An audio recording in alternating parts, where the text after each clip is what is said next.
नमस्कार साथियों। जब किसानों की आवाज को दबाया नहीं जा सका तो सरकार उनके जीवन को ही खत्म करने को तुल रही है। मैं एएफ प्रसाद भारतीय, राष्ट्रीय उपाध्यक्ष, उत्तर प्रदेश प्रभारी, अखिल भारतीय परिवार पार्टी, आज एक बहुत ही दुखदाई और मुश्किल समस्या को लेकर के आपके सामने आया हूं।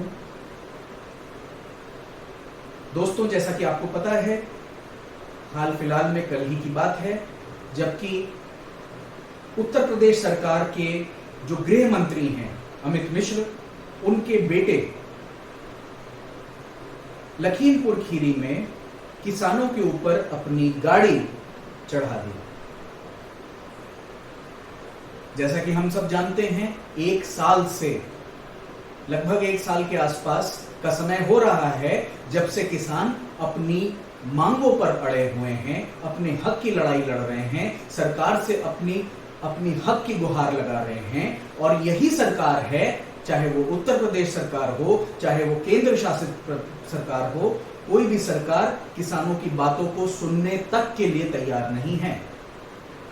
और ऐसे समय में जबकि किसान अपने हक के लिए शांतिपूर्ण धरने पर बैठे हुए थे लखीमपुर खीरी में, तो सरकार जो कि उनकी मांगों को ना तो सुनना चाहती है, ना पूरा करना चाहती है, ना तीनों काले कानूनों को हटाना चाहती है, वो एक ऐसे घिनौने कृत्य पर आ गए कि जब वो किसानों की आवाज को दबा नहीं पाए तो उनकी जीवन को उनको अपनी कारों के चक्कों के तले रौंदने की कोशिश करी। एक दो किसानों की हत्या हुई और उसके साथ एक पत्रकार की भी मृत्यु हुई है। मैं अपनी पार्टी अखिल भारतीय परिवार पार्टी की ओर से सरकार से, केंद्र सरकार से और राज्य सरकार से, उत्तर प्रदेश सरकार से ये मांग करता हूं कि जो मृत लोग हैं उनको सरकार 2-2 करोड़ रुपए का मुआवजा दे, इन तीनों काले कानूनों को वापस ले। सरकार से ये आह्वान करते हैं, ये आग्रह करते हैं कि बिना किसी शर्त के इन किसानों से बात करे और इनकी समस्याओं का समाधान करे। जैसा कि आप जानते हैं कि देश, प्रदेश और हमारी जनता तीनों इस सरकार की गलत नीतियों से त्रस्त हैं। महंगाई अपने चरम सीमा पर है। पेट्रोल और डीजल के दाम ऐसे हैं जैसे आज तक कभी नहीं हुए। अर्थव्यवस्था बदहाल है। छोटे मझौले व्यापारियों के और उनके व्यवसाय की कमर टूट चुकी है। यहां तक कि जनता त्रस्त है। पूरे समाज में त्राही त्राही मची है। कितने दिनों तक सोएगी सरकार और कितने दिनों तक रोएगी जनता? अगर इस सरकार को इन जनता की दुख, तकलीफ, पीड़ाएं नहीं दिखती हैं तो उनको अपने गद्दियों पर, अपने राज सिंहासनों पर बने रहने का कोई अधिकार नहीं है। और आज मैं इस केंद्र शासित सरकार को और उत्तर प्रदेश की राज्य की बीजेपी सरकार को ये चेतावनी देता हूं कि अगर आपने सरकार में रहते हुए इन किसानों के हक को नहीं दिया तो कुछ भी भूला नहीं जाएगा। मैं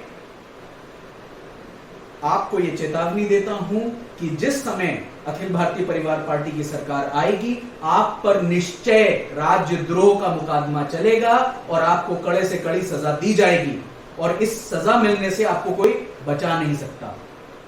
तो मेरा आपसे फिर से ये आग्रह है, माननीय मुख्यमंत्री आदित्यनाथ जी, कि जिन किसानों के साथ में ज्यादती हुई है, बर्बरता हुई है, उनकी मांगों को सुनिए। उनके घरों में जो भी लोग हैं जो कि काबिल हैं, उनको आपको सरकारी नौकरी देनी चाहिए।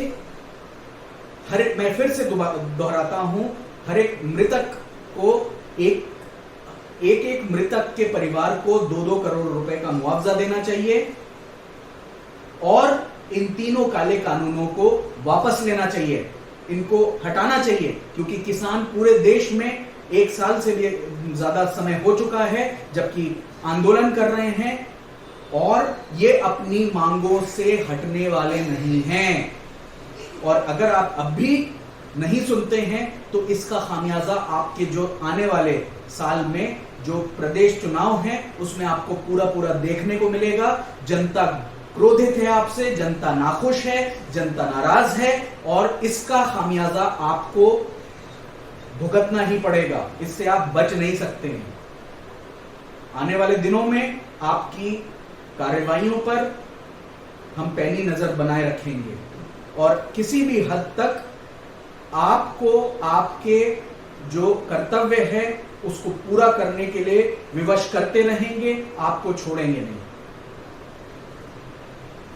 यही कहते हुए मैं अपनी वाणी को विराम करूंगा। जय हिंद, जय भारत।